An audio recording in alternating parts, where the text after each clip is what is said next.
I'm really having too much fun. This is not fun. I have been very interested, especially in the last few years, about studying women who fall outside of the social norms of society and are thus scandalized. Their books, whether written by men or by women, normally by men though, are censored and banned and never allowed to see the day, and I would like to read some more. I read Moll Flanders and Tess of the D'Urbervilles, The Crucible, The Scarlet Letter, a bunch of the other ones, and it has been super fun to critique those and review those, so I want to make a list of books that I plan to read in 2021 that cover similar things. I have some nonfiction essays that I want to read and I didn't really know where to put them, so I will tell you about them in the end. The first one I'm going to tell you about is probably the most scandalous. You can't tell by this cover, but Lady Chatterley's Lover was published in 1928 and it was censored until 1960 because it says swear words and also some sexually explicit things, I believe. So this is by a man who was born in the early 1900s. He wrote about this lower class man having an affair with an upper class woman who I believe is older too, so, you know, real scandalous. How dare she sleep with men? And yeah, that's mostly what I know about it. I'm excited to read it and critique it. It feels like it's going to fit more into like the Scarlet Letter category than some of these more feminist books. In a similar vein, we have Madame Bovary, which is a woman who is in French society in 1846, I believe. So probably about like 60-ish years before this. And she is living beyond her means and she is very free with her sexuality, I believe. So this was censored, scanned, seen as the beginning of the end of the world, obviously, and all of those other things, just because, you know, rich and affairs. The reason this list exists is because I was making my list of 22 classics I want to read in 2022, and like a lot of them were fitting into this vibe, in a vibe that I already discussed, and of course I need to make more lists so then I could read more classics, you know. It is very difficult for women in our age to balance wanting to read much, but also wanting to stay on aesthetic, so the 22 and the 22, but also wanting to read so many things. So this is one that I am slightly afraid. It is one of my favorite stories and I have never read it, and it is Les Miserables. That is a terrible French accent. I am sorry for all of my French people I grew up around, but not much of this is about scandalous women, but a good chunk of it is about Fantine, who, if you have watched the stage musical or the adaptation, you will know becomes a prostitute because she is abandoned and treated terribly. And I think it will be a very interesting. This is one of the sympathetic ones where she, well, she still dies, but you know, it's called Les Miserables for a reason. But it isn't quite as damning as some of the others, I believe. Well, I haven't read it yet, so I only know adaptation, so maybe there is. But I dreamed a dream that this had some feminism in it. Hold your literal horses, because we're going way back. Like, I'm talking about like 12th to 13th century, wherever Shasha was born. I'm not sure. I should be a better historian person. But however, we're talking about the wife of Bath. She's had 5 husbands. She's scandalous.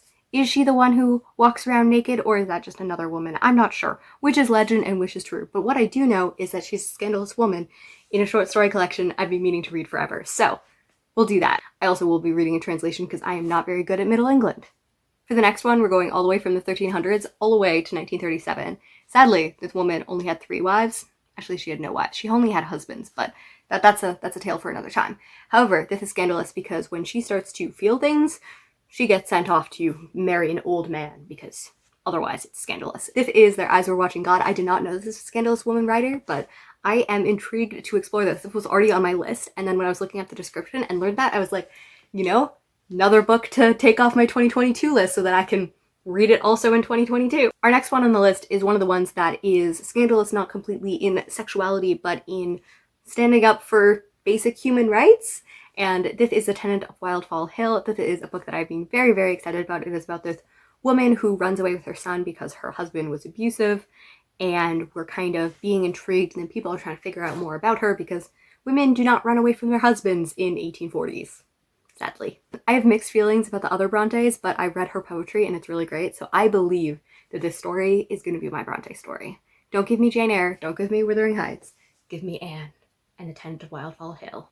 In other scandalous news, her sister Charlotte actually tried to attempt to ban this and no longer print it, so it almost became a book that no one knew about, which is, Charlotte, like, you wrote it Jane Eyre, but you also didn't completely pull off the ending, and you weren't always great with the other feminism, so yeah. And then last on the first reads before we get into rereads and feminist literature to read in the next year, we have Mrs. Dalloway. I'm very excited. Virginia Woolf is an author that I've enjoyed reading from the past. She was a bisexual woman and her books were scandalous for that reason. I'm also going to be reading Orlando, but that is less scandalous. It has probably the more scandalous context, but it is not as well known. Mrs. Dalloway, I believe, has some hint of romantic attraction between two women. So it is going to be on this list and I'm interested. I've been very interested in reading this and I always get it and Madame Bovary, despite the fact that they are very different books, confused all the time. So it'll be good to read both of them on this list. Also on this list, I'm going to have a reread, and this is The Awakening by Kate Chopton. This is the reverse of Lady Chatterley's Lover, not actually in a tent, but also in like who wrote it. She was a woman who wrote it and she wrote it in 1899, so about like 30 years earlier.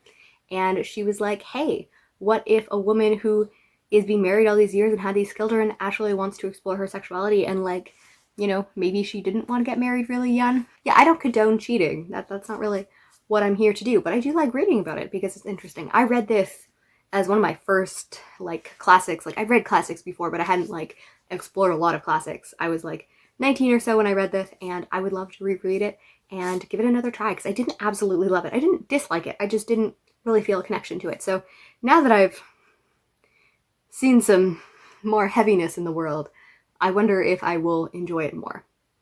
And then last, when you're a child, you're really excited about lots of things, and when you're an adult, you're like, feminist theory!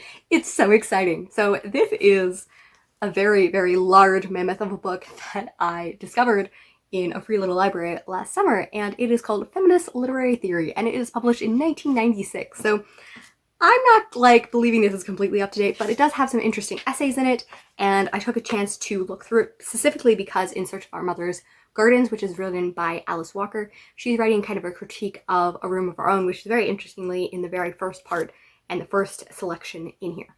And she was kind of writing about the fact that when we talk about this, we're not talking specifically always about, I want to do a review about it and kind of discuss it, but pretty much Virginia Woolf's idea was like women can't become writers because they don't have money and they don't have actual ability to write down. She talks a lot about Jane Austen and how she had to like write in little like note cards and hide her writing and no one knew, and like if people have freedom to actually have time to think and all of those things, it will help, and that's true.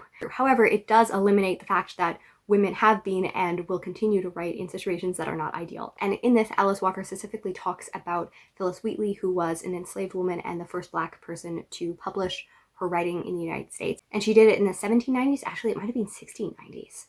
And yeah, she published at like 19 years old, and she became very famous and actually was a court case in the United States because they were like, she clearly is a woman and a Black woman and she couldn't have wrote. And it was a whole thing, and then they like actually established like, yeah, like she wrote these poems, and everyone was scandalized. So that is actually a very scandalous woman in real life. That's really cool. And I appreciate the fact that even though, yes, our ideal situations might look like having money and our own independence to write, but if we are not careful, that can exclude women who might never have those chances because unlike Virginia Woolf, she's not going to get an inheritance from her aunt so that she can write. Going back to my story of how I got here, this happened because I was trying to find that on essays, and sadly, that collection of essays is not available online on any of the ways I could find, so I went to be like, maybe it's in here. This is really heavy. And it is, so I am excited, and I was looking through these and I was like, these are many I need to read and I need to make it on a list because I'm very bad at forgetting that I have huge anthologies. So I'm going to name several of these very large. I'm not going to be reading 400 pages of theory, so sometimes I'm like, I'm not going to read this because it's not a whole book, but these are some of the selections that I want to read out of this year. So Mother's Gardens is the second one, but the first one on here is British Women Novelists from Bronte to Lessing. I thought that was an interesting one. The third one is Race and Gender in the Shaping of American Literary Canon, a case study from the 20s by Paul Luter. I don't know why so many men are in here. It is 1996, so I guess a lot of women haven't been writing about it, but I can flip pages, it's okay. And then I've been very excited for a very long time. This is Mad Woman in an Attic, the woman writer in the 19th century, literary imagined by Sandra M. Gilbert and Susan Gubar. This is not the whole selection, but that is a book that I hope to read sometime in the future because it sounds really good. Then we have Emily Bronte in the Hands of the Male Critics, and we're going to jump down to The Rise of the Novel Studies in Defoe, Richardson, and Fielding. That sounds really interesting. Then we have A Buried Letter, Feminism and Romanticism in Villette by Mary Jacobus. I will say right now that this is leading very Bronte heavy, and this book seems to be reading quite Bronte having. Actually, there is actually no mention of Jane Austen in any of these. I'm sure that she's mentioned some essays. So many of these are beginning lectures and like the study of feminist literature beginning with the Brontes. So I think that's why they're mentioned so much. But also, as I read more, I will probably recognize more. And there is some, especially a lot about race and stuff like that, don't always have the greatest titles. So I'm slightly worried. Like this one that seems interesting, but also it's called Spiritual Whoredom, an essay on female prophets in the 17th century. And I'm like, that could be interesting. That could also be super problematic. Because even though we love feminism, it has not always been perfect, and it is not perfect today. Anyways, read Hood Feminism. It's like one of my favorite books. This one is also really interesting to me. It's called Forever England, Femininity, Literature, and Conservatism Between the Wars by Alison Light. Then we have Postmodern Blackness, Yearning, Race, Gender, and Cultural Politics by Bell Hooks. May you rest in peace. I really liked the title of this. It's called The Laugh of Medusa by Helen Chusset. That's a terrible pronunciation. We will probably read more than these, but these are some of the ones that I'm interested. Also, we have Silly Little Novels by Lady Novelist by George Eliot. This is a book that I've been reading for a while. It's like a 30-page paper. I have been cackling because it's quite funny. I'm not sure if it's feminist or misogynistic. It's like one of those lines. It's written in the 1860s. Marianne Evans was a critic and later an author. She took the male name George Eliot. She definitely wrote more about women. I actually haven't read it, so I only know what I have heard from her and read from this essay. She really didn't like how women were only writing silly romantic novels, but then also women were only allowed in that like dichotomy and stuff, so she knew that and wrote under a male pen name, but then also was critiquing. So I will have to read it. It's quite entertaining. It's a satire, but it's also not always perfect, and I will leave you there now. Let me know if you want to read any of these Scandalous books with me. I would love to have discussions. Let me know if you have any great feminist essays that are free online or available in other places. I would love to know that. And happy reading, writing, and I will see you next time.